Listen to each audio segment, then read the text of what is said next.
لوگوں پر ظلم کرنے والا قیامت کے دن اپنے ظلم کی وجہ سے سخت تکلیف میں گرفتار ہوگا۔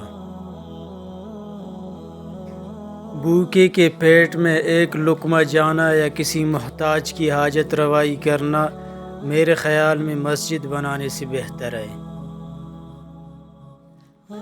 جو کام اخلاص کی نیت سے نہ کیا جائے اس کا انجام برا ہوتا ہے۔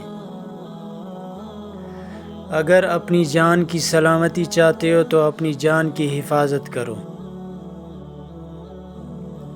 سب سے بڑی کرامت تو یہ ہے کہ بری عادتوں کو چھوڑ کر اچھی عادتیں اپنا لی جائیں۔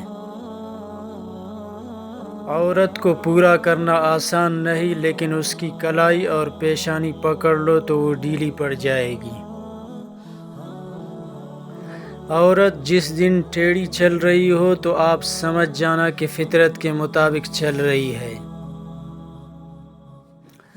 عورت میں 5 نشانیاں دیکھ لے تو سمجھ جائے وہ نیک اور پر اخلاص ہے۔ پردہ دار، سچ بولنے والی، نگاہیں نیچی رکھنے والی، خاموش رہنے والی، آہستہ آواز میں بات کرنے والی۔ ایسے علاقے میں نہیں رہنا چاہیے جہاں دینی مسئلہ بتانے والا عالم اور جسم کا علاج کرنے والا طبیب موجود نہ ہو۔ جس نے بیوی کی ہر خواہش حلال روزی سے پوری کر دی وہ جنتی ہے۔ مرشد سے طلب کرتے رہنا چاہیے، جب تک بچہ روتا نہیں ماں دودھ نہیں پلاتی۔ ایسی عورت سے شادی کرو جس عورت کے چہرے پر غصے کی حالت میں بل نہ آتے ہوں اور ہر حال میں صابر اور شاکر ہو، وہ آپ کو دولت سے مالا مال کر دے گی۔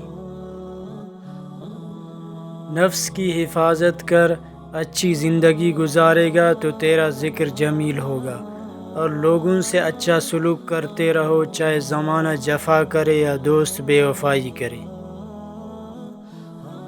اگر میں قوت حافظہ کی طرف توجہ کرتا جیسا کہ محدثین کرتے ہیں تو دنیا میں میرا کوئی مقابل نہ ہوتا۔ انسان جب سفر کرتا ہے تو اس طرح اسے کائنات کے رنگ دیکھنے اور قدرت کے نظاروں کو دیکھنے کا موقع ملتا ہے، جو ایک طرح سے عبادت کے برابر ہے۔ تفریح میں باوقار رہنا بے وقوفی کی علامت ہے۔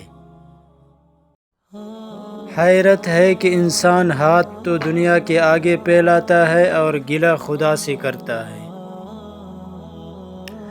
پڑوسی کو ستانے والا دوزخی ہے، اگرچہ تمام رات عبادت کرے اور تمام دن روزے رکھے۔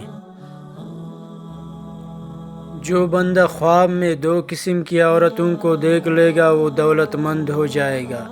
اول نیک پارسا عورت، دوم کنواری عورت۔ کامل عورت وہ ہے جس نے اپنی عزت نفس اور حیا کو آسائش دنیا سے بچائے رکھا۔